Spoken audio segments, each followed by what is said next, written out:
বিচৰা ধৰণৰ কেতিয়াবা ফৰ্মুলাবিলাক নিমিলে। প্ৰত্যেকটো দলৰ নিজৰ নিজৰ নীতি আদৰ্শ মিছন আৰু ভিজন থাকে, এজেণ্ডা থাকে আৰু এইবিলাক এজেণ্ডা মিছন ভিজন অবজেক্টিভটো লৈ পেলাই দলবিলাকে কাম কৰাৰ কাৰণে কিছুমান ক্ষেত্ৰত ৰাজনৈতিক দলবিলাকৰ মাজত ৰাইজে বিচৰালেও বিচাৰিলেও এইবিলাক ক্ষেত্ৰত বাস্তৱত সফল নহয়। এক গোট হ'ব পাৰিলে খুবেই ভাল। মই আজিও সেইটোকে বিচাৰোঁ আৰু এক গোট কৰিবৰ কাৰণে যথেষ্ট চেষ্টাও চলাই আহিছিলোঁ, কামো কৰিছিলোঁ, আলাপ আলোচনাৰ এটা মাহলো তৈয়াৰ কৰা হৈছিলে।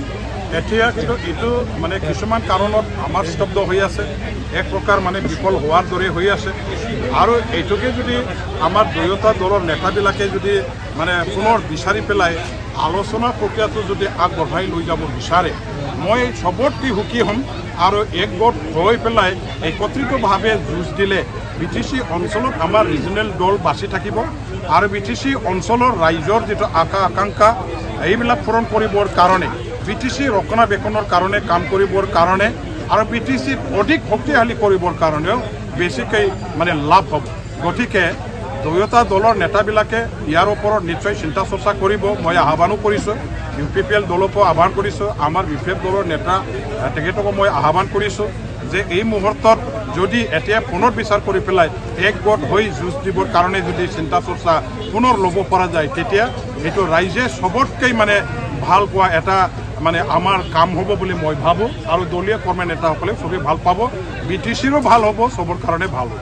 এইবাৰ BTCখন BJPয়ে দখল কৰাৰ সম্ভাৱনা সহজ নহয় যে BTCখন দখল কৰাটো, কাৰণ BTC বাকী ৰাইজে জানে যে ৰিজনেল নেশ্যনেল পাৰ্টিবিলাকৰ হাতত BTC যদি গুচি যায় তেতিয়া কি যে দুৰ্দশা আহিব, কেনেকুৱা ধৰণৰ যে বিপদ বা অসুবিধা বা সমস্যাবিলাক সৃষ্টি হ'ব, সেইটো BTC বাকী ৰাইজে জানে।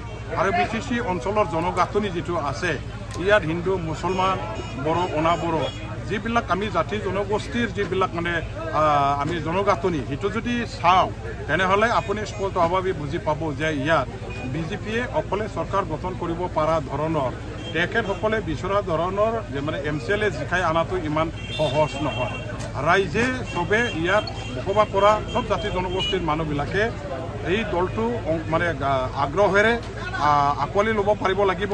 বিশেষ এটা শ্ৰেণীৰ বিশেষ এটা গোষ্ঠীৰ মানুহবিলাকেহে মাত্ৰ যদি গ্ৰহণ কৰে, তেনেহ'লে এইখিনি দি আমি কেতিয়াও সফল হোৱাটো আশা কৰিব নোৱাৰোঁ। গতিকে এই মুহূৰ্তত BTC অঞ্চলৰ যিটো তেওঁলোকৰ দলৰ ভেটি বা বিভিন্ন জাতি জনগোষ্ঠীৰ মাজত যিটো জনপ্ৰিয়তা তেওঁলোকে সম্পূৰ্ণভাৱে আজিলৈকে লাভ কৰিব পৰা নাই আৰু জাতি জনগোষ্ঠীৰ মাজত এতিয়ালৈকে তেখেতসকলক উদ্দেশ্যৰে গ্ৰহণ কৰা এই ৰাজনীতিক পৰ্যায়টো এতিয়ালৈকে অহা নাই।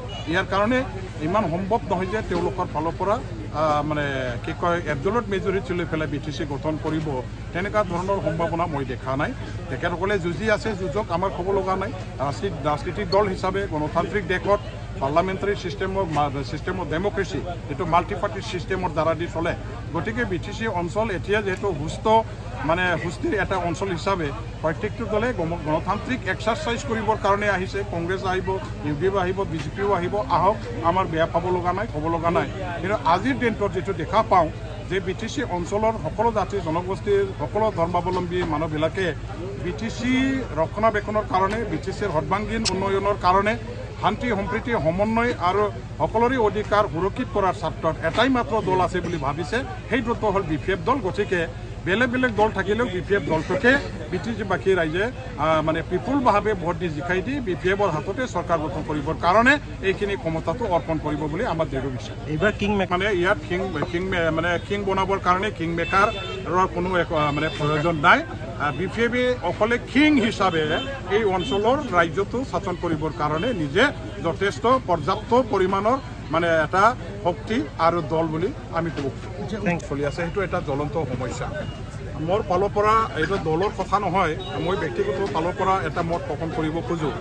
যিসকলক আজি উচ্ছেদ কৰা হৈছে তেখেতসকলক মানৱীয় দৃষ্টিভংগীৰ পৰা চাই তেখেতসকলক ৰেচন পাতি যোগান ধৰাৰ ব্যৱস্থা কৰিব লাগে। অল্টাৰনেটিভ তেখেতসকলক থাকিবৰ কাৰণে জাগা ঠাই বিচাৰি পেলাই চৰকাৰৰ ফালৰ পৰা ঘৰ বাৰী বনাই দিয়াৰ ব্যৱস্থা কৰাৰ দৰকাৰ আছে।